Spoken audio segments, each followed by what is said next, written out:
Helen. Anong ginagawa mo dyan? Halika, pasok tayo sa loob. Hindi. Hindi na rin kasi ako magtatagal eh. May gusto lang akong itanong sa'yo. Tungkol kay Gwyneth.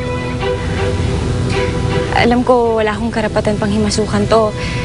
Pero kung may namamagitan man sa inyo, sana... Wala namamagitan sa amin. Inaamin ko, may nangyari. Pero natukso lang ako. Pero, masama man sabihin, nakahinga ako ng maluwag nung nabalitaan ko na hindi naman pala totoo siyang buntis.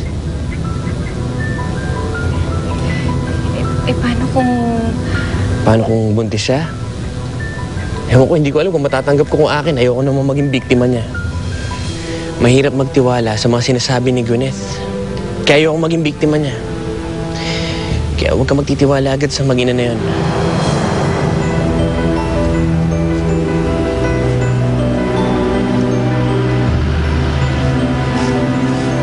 Anong nangyari nung kay Helen? Bakit gano'n na lang itsura nun? Napag-usapan namin si Gwyneth. Namamalasakit yung tao. Sana nga may malasakit din talaga sa kanya si Gwyneth. Masaya lang ba naman lagay ni Helen ngayon? Siya pala tong buntis eh, hindi si Gwyneth eh.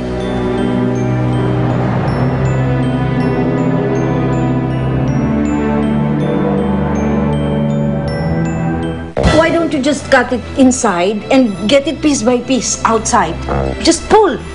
Itutuloy na ba natin yung plan natin? What plan? To live in together. Remember? Kasalanan mo, ha?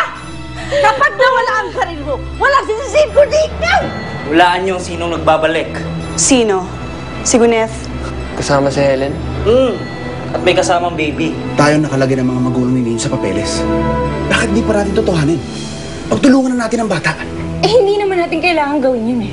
Kaya kong alagaan si Nino mag-isa. Bakit? Tingin mo ba kay Gwyneth yung bata? I hope not, Dave.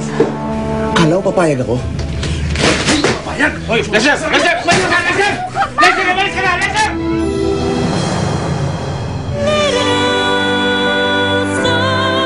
Napanood mo ang mga nakakaantig na tagpo sa Little Star. Hatid sa inyo ng Nescafe Classic.